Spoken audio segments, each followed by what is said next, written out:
이웃들에 대한 관심을 갖기를 이렇게 원하셨습니다. 그래서 네 이웃을 네 몸처럼 사랑해라.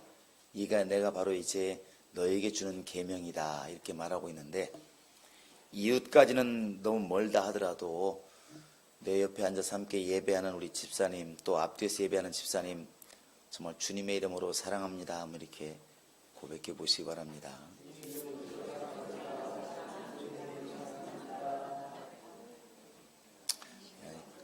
이렇게 한번 답을 해주면 또 좋을 것 같습니다.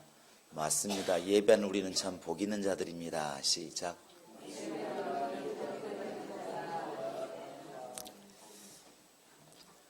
하나님이 우리 인간을 지으실 때 소나 개나 또 모든 동물들과 같이 역시 흙으로 우리를 지으셨습니다. 그래서 인간의 육체는 짐승과 별로 다를 것 같지 않습니다. 그들도 죽고 우리도 죽고, 그들도 넘어지면 뼈가 부러지고 사람도 넘어지면 뼈가 부러지고, 나이 먹으면 그들도 늙고 또 사람도 늙고, 결국 티끌에서 온 육체는 짐승이나 우리가 별로 다를 게 없습니다. 그런데 창세기 2장 7절에서 하나님은 그 코에 생기를 불어넣으시니 이렇게 말씀하신 것처럼 똑같은 육체와 같은 우리 육체 속에 하나님의 영을 불어넣어서 여러분과 지금 나처럼 영적 존재가 되게 하셨습니다.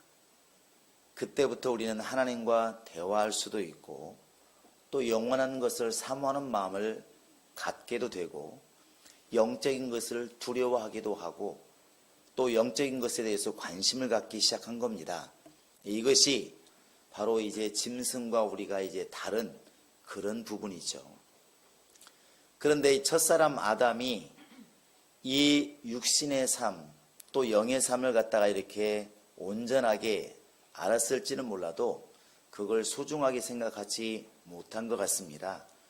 아담이 하나님께서 먹지 말라 한 그 선악과를 먹었어요. 사실은 선악과는 육체에 먹고 사는 문제라기보다는 영혼이 사는 문제거든요. 그냥 육체만을 위해서라면 에덴 동산에 먹을 게 많다고 그랬잖아요. 늘 이렇게 12지방 가면 바나나 무슨 파인애플 늘 열려있는 것처럼 아마 에덴 동산은 풍성했던가 봐요. 그러니까 굳이 농사를 안 지어도 육체를 위해서라면 그냥 그런 음식을 먹으면 됩니다. 과일을 먹으면 돼요. 그런데 하나님께서 생명이 되게 하신 다음부터는 너는 저 열매는 먹지 말아라 이 명령을 주심으로 영혼이 살게 하셨습니다. 그런데 아담이 바로 이 영적인 명령을 소홀히 여기고 따먹게 되었죠. 결국 그때부터 사람의 영혼은 죽게 된 겁니다. 영이 있으나 이미 죽어버렸다는 것이죠. 그때도 바로 이 아담은 역시 또 핑계를 댑니다. 하나님께서 묻습니다. 왜 내가 너에게 먹지 말라고 한 이 선악과를 먹었느냐 물었을 때에 아담이 한 이야기가 있습니다. 뭐라고 말을 했죠?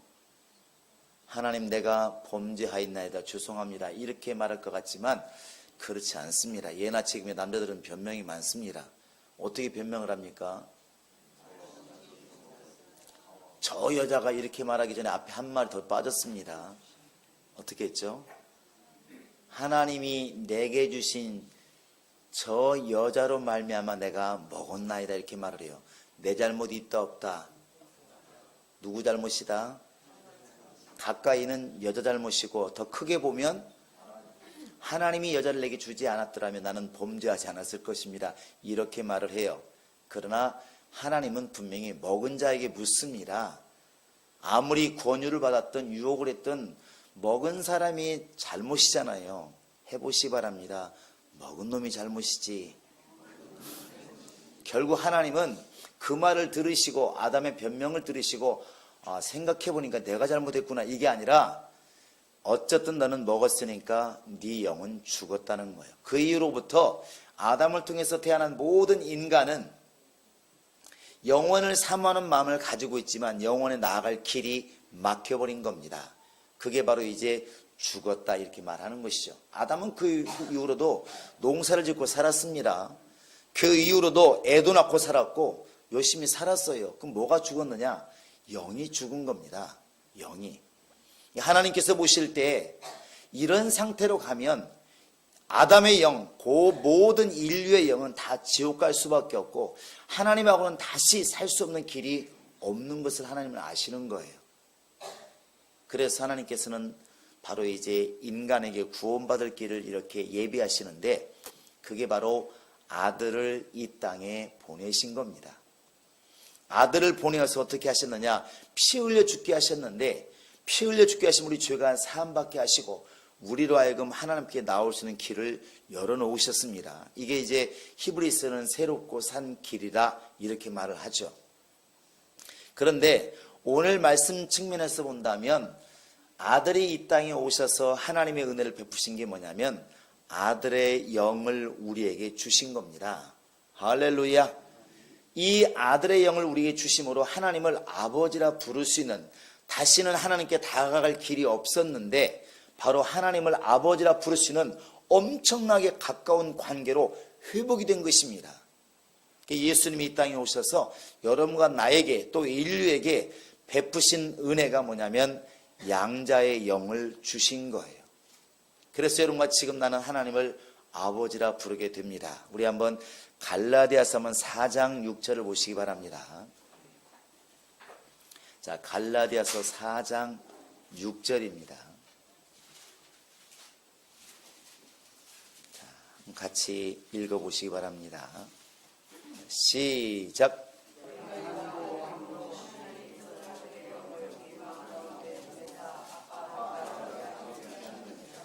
아바 아버지, 아빠 아버지예요.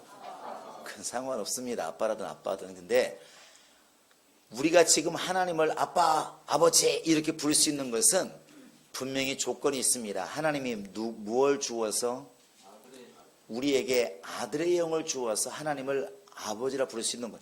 아버지라 부를 수 있는 것은 아들밖에 없습니다. 그러니까 우리가 하나님을 아버지라 부를 수 있는 것은 여러분과 지금 나에게 아들의 영을 부어 주셨기 때문에 가능한 것입니다. 자, 오늘 본문을 한번 이렇게 와보시기 바랍니다. 15절을 읽습니다. 15절. 15절. 시작.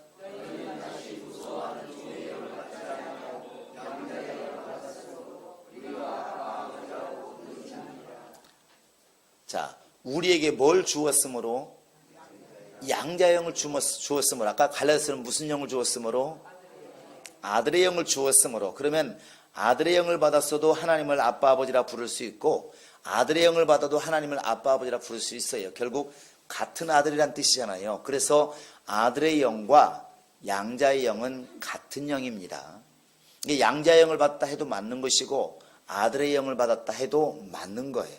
하나님께서 어쨌든 예수를 이 땅에 보내심으로 여러분과 지금 나에게 주신 선물이 뭐냐면 아들의 영, 양자의 영을 주어서 하나님을 아버지라 부를 수 있는, 하나님이 우리를 자녀 삼으신 이 역사가 우리에게는 큰 은혜가 되는 것입니다.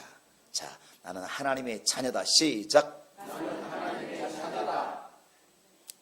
이 양자의 영과 아들의 영을 받아 우리가 하나님의 자녀가 되었는데 그러면 양자의 영이 뭘까 또 이렇게 묻습니다. 도대체 양자의 영을 어떻게 받는 것인가? 그냥 가서 선물로 받는 것인가? 그릇을 가지고 가야 되나? 복잡하긴 한데 이 양자의 영과 아들의 영은 달리 말하면 하나님의 입으로 나온 말씀, 곧 진리를 이렇게 우리가 이야기합니다. 아들의 영이라고 하는 것은 곧 진리된 말씀이에요. 하나님의 입께서 아들에게 하라고 하신 말씀, 곧 예수의 입으로 나온 말씀을 우리는 양자의 영이다 이렇게 말을 하고 아들의 영이다 이렇게 말합니다. 어떻게 말씀이 영이 될까 궁금할 수도 있잖아요. 이렇게 보시기 바랍니다. 요한복음 6장 63절에 주님 말씀하신 게 있습니다. 뭐라 말했습니까? 살리는 것은 영이니 육은 무익하니라. 그 다음 뭐라고 그랬습니까? 여기까지만 외우셨나 봐요. 할렐루야. 그 뒤에 보면 이런 말이 나와 있습니다. 내가 너희에게 이르는 이 말이 곧 영이요 생명이라. 내가 지금 하는 이 말, 바꿔 얘기하면 아버지가 내게 하라고 하신 그 말씀, 내게 주신 그 말씀, 그 말씀이 곧 영이다 이렇게 말을 해요.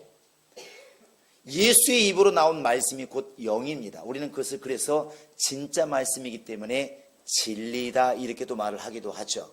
그러니까 예수를 믿어도 살고 진리를 믿어도 살고 바로 진리도 주신 말씀을 우리는 믿어도 사는 거예요. 결국 예수 그리스도와 진리와 말씀은 동격입니다. 곧 영이라는 거예요. 영. 그래서 예수님이 요한복음 12장 50절에 보시면 이런 말씀하시잖아요. 나는 그의 명령이 곧 아버지의 명령이, 달리 말하면 나는 아버지의 말씀이 영생인 줄 안다. 사람들은 말씀 그냥 말로 듣지만 그 말이 아니라 이 시간에는 말씀을 하면 영으로 바꿔 들어보시기 바랍니다. 나는 아버지가 내게 주어서 너희들에게 주라고 한 이 영이 나는 생명인 줄 안다. 이 길밖에 없다는 것이죠. 그래서 베드로도 말하기를 주여 영생의 말씀이 주께 있으면 우리가 누게로 가오리까. 영생의 말씀이 어디 있습니까? 예수가 하시는 그 진리의 말씀이 곧 우리에게는 영생이고 그 말씀이 우리에게는 생명이 된다는 것입니다. 이 말씀이 영이에요. 그래서 우리가 거듭난다 이런 말 참 많이 하잖아요. 어떻게 거듭납니까? 예수님께서 니고데모에게 야, 너 거듭나야 된다. 물과 성령으로 거듭나지 않으면 하나님 나라에 못 들어간다 했을 때 거듭나라고 그러니까 이 니고데모가 헷갈리는 거예요. 자기가 배울 만큼 배웠지만 이해가 안 되니까 이런 말합니다. 내가 엄마 뱃속에 다시 들어갔다가 나와야 되겠습니까? 이렇게 볼 때 아니다. 물과 성령으로 거듭나야 된다 이렇게 말을 해요. 성령 우리가 너무나 분명히 아니까 문제가 없는데 그럼 물은 뭘까를 보았을 때 바로 이 거듭나는 이 거듭남이란 단어와 물과 말씀은 항상 같이 따라다닙니다. 그래서 야고보서 1장을 보시기 바랍니다. 거듭남이라는 것이 왜 말씀과 연관이 있는지 야고보서 1장 18절입니다.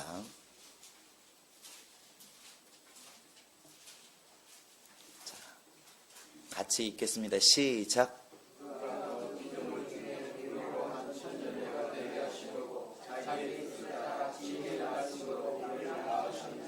우리를 뭘로 낳았다고요? 우리 엄마는 나를 뭘로 낳으시고 몸으로 낳았지 왜 헷갈리십니까? 태어날 때는 몰라 기억이 안 나요 할 수 있는데 우리 부모님은 나를 뭘로 낳았습니까? 육신으로 낳은 거예요. 육신의 부모라고 말을 하잖아요.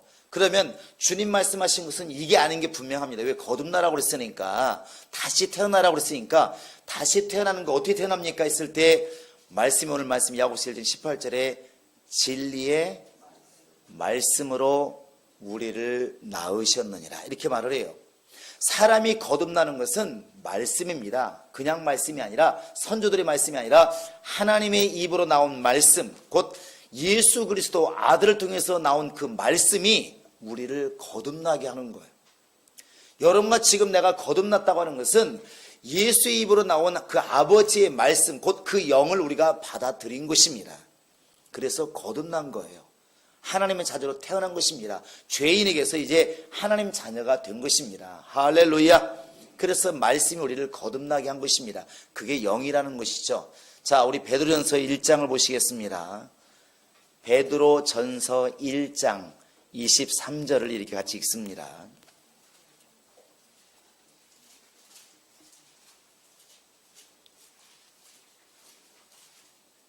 시작.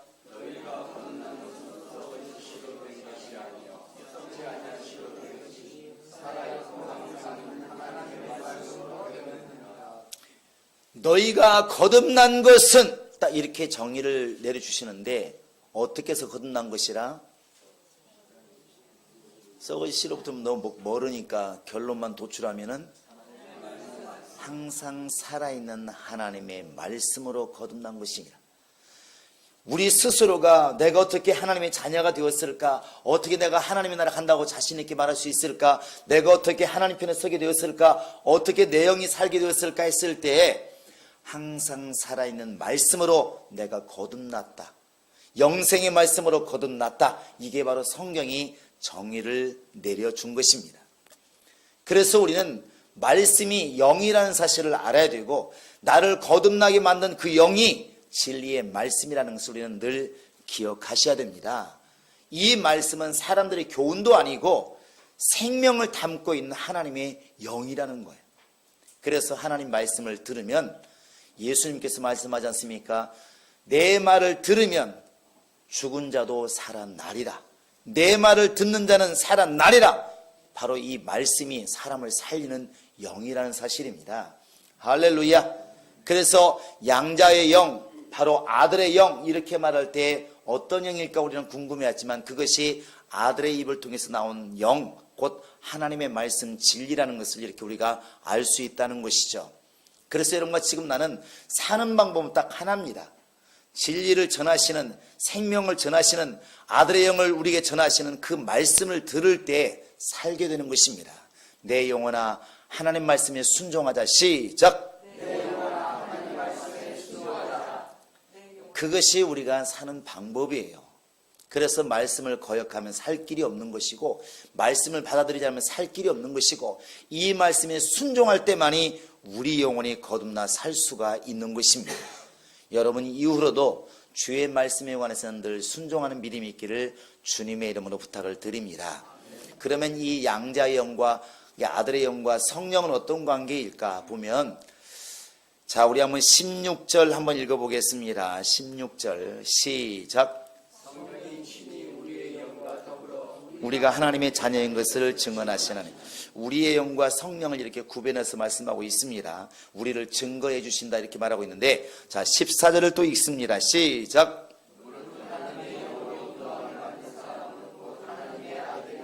누구의 인도를 받아요?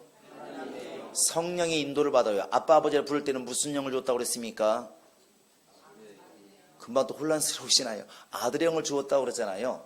여러분 역시 아시기 바랍니다. 성령은 하나님의 영으로 불리웁니다. 하나님의 영으로, 거룩한 영으로, 성령으로 이렇게 성경이 불리워져요. 그러니까 성경에서 하나님의 영, 그러면 보통 우리가 성령으로 이렇게 이해를 하는 것입니다. 하나님의 영이에요.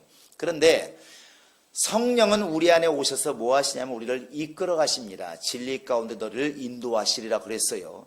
진리 가운데 인도하시리라. 기억나게 하시고 생각나게 하시고, 고린도서 1장에 보시면 하나님이 우리의 믿음을 인치시고, 우리를 인치시고 그 믿음을 보증하사 성령을 바로 우리에게 부어주시느니라. 보증으로 성령을 부어주시느니라. 믿음이 생긴다는 게 아니라 그 믿음을 하나님이 인치시고, 하나님이 보증하심으로 너는 믿음이 있는 사람이다 인치시고 성령을 부어주신다는 것입니다. 그래서 아들의 영과 성령의 관계를 우리가 잘 보시면, 아들의 영은 우리를 거듭나게 한다면 성령은 거듭난 영혼을 이끌어 가시는, 지도해 가시는 역할을 이렇게 하십니다. 이게 약간 이제 사역이 좀 다르죠. 여러분, 성령은 불신자에게 역사할까요? 믿는 자에게 역사할까요? 성령은 거듭난 자에게 역사하십니다. 예수님 말씀하시기를 나는 죄인을 찾아서 회개시키러 왔다 이렇게 말씀하셔서, 예수는 죄인을 찾아가는 게 맞아요.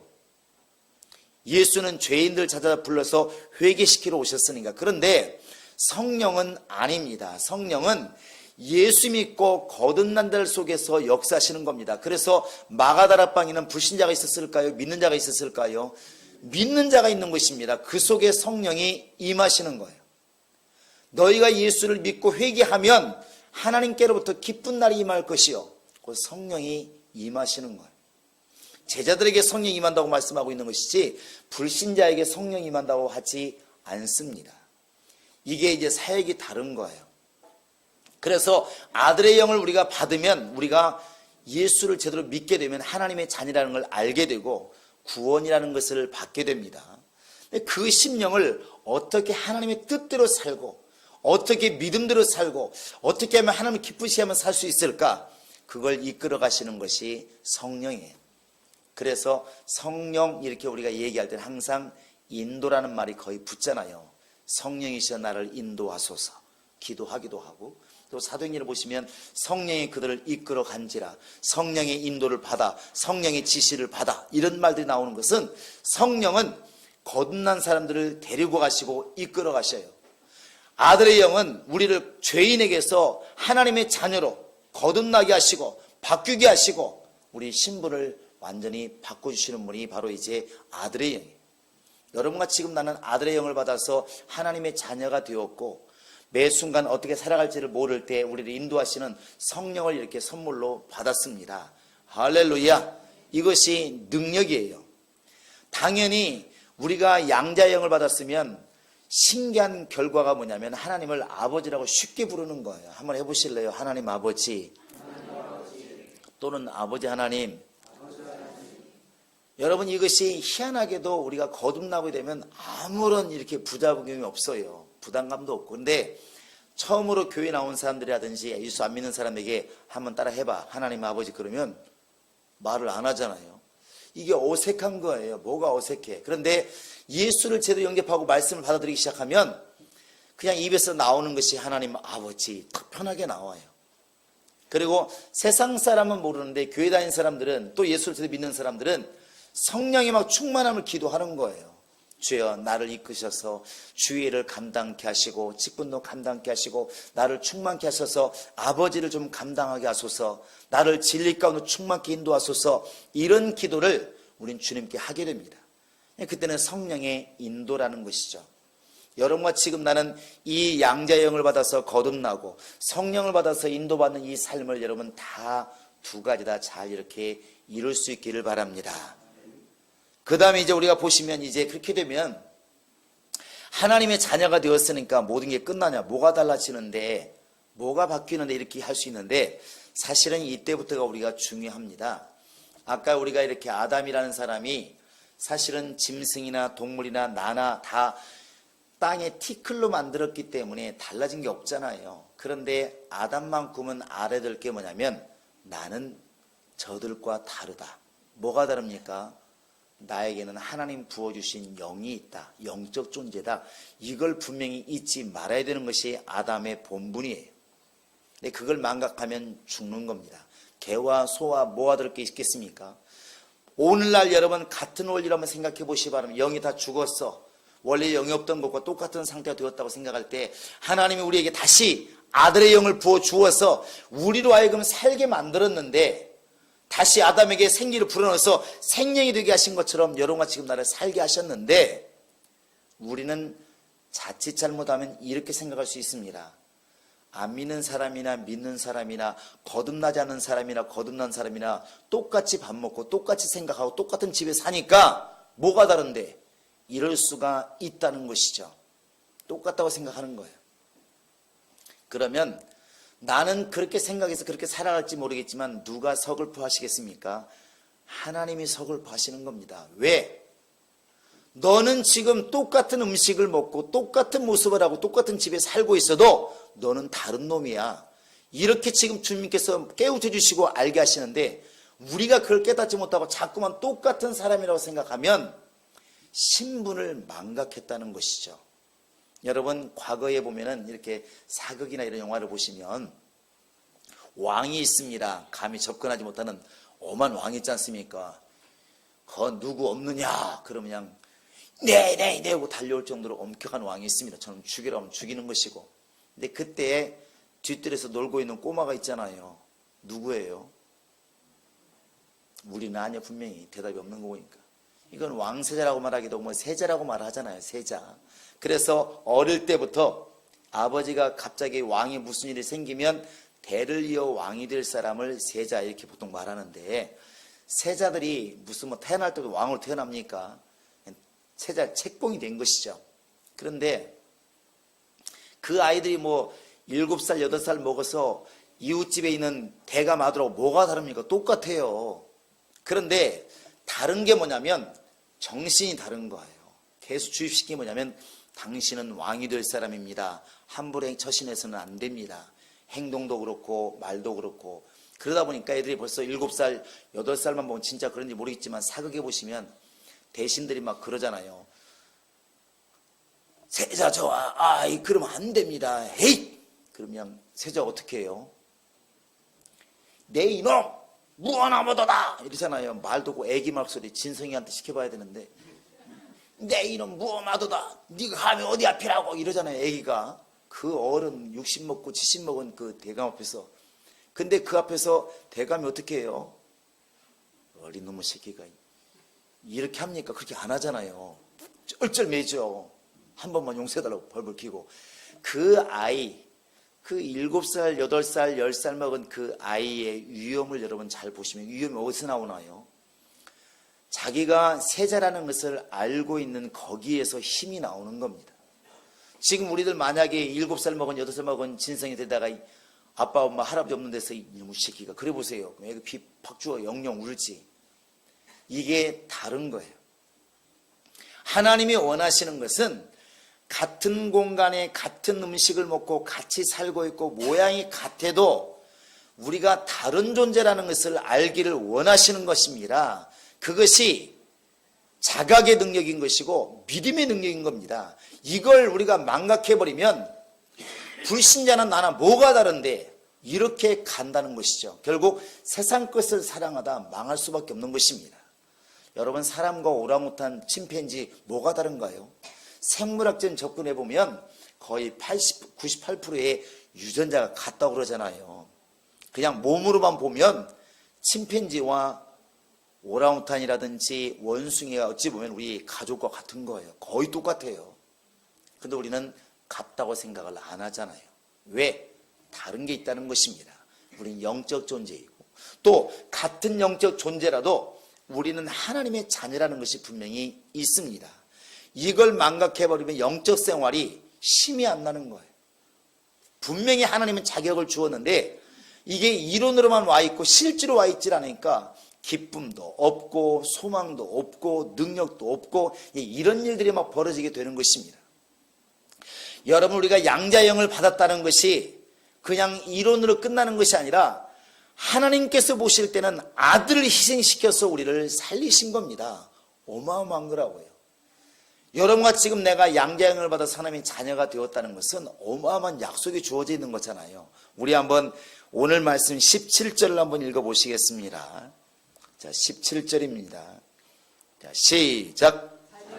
또한 상속자 곧 하나님의 상속자여 그리스도와 함께하는 상속자니 우리가 그와 함께 영광을 받기 위하여 고난도 함께 받아야 할 것입니다. 그게 다릅니다. 성경에 보면 믿는 자들을 향해서 세세토록 왕노릇할 것이요 또 주님 나라에서 영원히 먹고 마실 것이요 이런 세상 사람과는 구별된 약속들을 많이 해놨거든요. 여러분, 그게 누구에게 주어지냐? 우리에게 주어지는 것입니다. 바울이 말한 것처럼 내가 지금 죽을 날이 가까이 왔는데 나는 그냥 살아온 게 아니라 믿음을 지키고 살았다. 나는 하나님의 사람인 것을 분명히 알고 살아왔고 믿음을 지키고 살아왔기 때문에 이후로는 나를 위해서 의의 면류관이 예비되어 있고 나뿐만 아니라 이렇게 알고 믿는 사람들 그들을 위해서 누구든지 간에 하나님께서 분명히 상을 주시리라 이렇게 말을 합니다. 이게 우리의 약속이에요. 여러분, 벌을 키워보신 분은 알겠지만 벌이 이렇게 보면은 벌을 이끌어가는 그 단체의 왕이 있습니다. 여러분 다 아시지 않습니까? 누구예요? 예, 사람 세계에서는 남자가 왕이 많지만 사실 벌 세계에서는 옛날부터 지금까지 앞으로도 누가 왕이라고? 여왕이에요, 왕. 그 여왕이 다른 게 아니지 않습니까? 출신은 똑같아요. 그냥 일벌로 태어났는데 벌들 사이에서 하나의 벌만 집중적으로 다르게 구별해서 키웁니다. 그게 바로 이제 로얄제를 먹인다고 그랬잖아요. 로얄제를 먹여서 벌을 키워요. 그 여왕벌은 다른 벌하고 달라요. 출신은 똑같고 같은 집에서 컸지만 이 여왕벌만 달라요. 집이 커지고 다릅니다. 모든 벌들이 또 이 벌을 여왕벌로 인정을 해요. 참 신기하거든요. 사람은 원래 집에서 이렇게 자식을 낳아서 자식이 크면은 누가 적응을 나가요? 부모가 나가요? 자식이 나가요? 보통은 자식을 내보내잖아요. 그런데 벌들 사이에는 부모가 나가. 그래서 봄 되면 분봉을 많이 하는데 오늘 새 벌들이 나오는 날이면 기존에 살던 벌들이 다 나갑니다. 그러면 다시 이제 다 새끼벌들이 태어나는데 그때 여왕벌과 새끼벌들이 다 같이 태어나는 거예요. 같이 동시에. 그 여왕벌이 사실 낳은 것도 아니거든요. 이 벌들은 같이 사는 벌들은. 그런데도 여왕벌을 인정을 하고 여왕벌은 자기가 여왕벌인 것을 끝까지 지켜나가는 거예요. 한 집에 살고 함께 태어났어요. 그렇다 하더라도 자기가 여왕벌인 걸 아는 거예요. 특권도 있고 다른 것도 있습니다. 그건 어찌 보면 우리 신앙인들도 그렇지 않나 생각이 들어가요. 지금 보면 내 옆에 있는 불신자와 거듭나지 않은 사람과 뭐가 다를까? 아무 다른 게 없습니다. 먹는 거, 사는 거 같은 하늘에서 같은 집에서 그냥 삽니다. 그러나 우리는 그걸 아는 것이 믿음이라는 것, 다르다는 것을 아는 것이 믿음입니다. 뭐가 다르냐? 우리에게는 하나님이 예수 그리스도를 통해서, 아들을 통해서 아들의 영을 부어주셨고 우리는 하나님의 자녀가 되었다는 사실입니다. 저들이 모르고 나에게 함부로 할지라도 우리는 마치 세자가 60 먹은 70 먹은 아버지 할아버지 되는 사람에게 감히 무어라고 이렇게 꾸질 수 있는 것처럼 그게 바로 우리 신분을 아는 거예요. 여러분 신앙생활을 힘은 여기에서 나온다고 생각을 합니다. 그래서 누군가가 목숨을 죽인다 살린다 순교시킨다고 말할 때 돌을 죽인다 할 때도 죽이려면 죽여라 상관없다. 나에게는 이미 너희들이 건들려 건들 수 없는 이미 약속이 주어져 있고 나의 신분이 이미 하나님의 자녀인 것이고 내가 일찍 죽을 수는 있지만 그러나 죽음마저도 감히 어떻게 할 수 없는 그 아들의 영이 내게 있어서 나는 하나님의 나라를 상속받을 자다. 이게 너무 강하니까 순교도 하는 것이고 봉사도 하는 것이고 헌신도 하게 되는 것입니다. 우리 성도들은 내가 지금 양자의 영을 받아서 하나님의 자녀가 되고 성령을 받아서 하나님의 뜻대로 지금 인도함 받아 살아가고 있는 그런 존재라는 것을 잊지 않고 늘 기억하고 자각해서 힘들고 어려울 때마다 이것이 우리의 힘을 주고 소망을 주는 그런 말씀이 될 수 있기를 주님의 이름으로 축원합니다. 자, 나는 하나님의 자녀다. 시작. 나는 하나님의 자녀다. 나는 하나님의 자녀다. 여러분 이 시간 우리 기도할 때 하나님 나에게 이걸 분명히 깨달을 수 있는 영감을 주시고 내가 하나님을 아버지라 부르는 자가 되었으니 일생 동안 이 사실을 망각하지 않게 도와주시고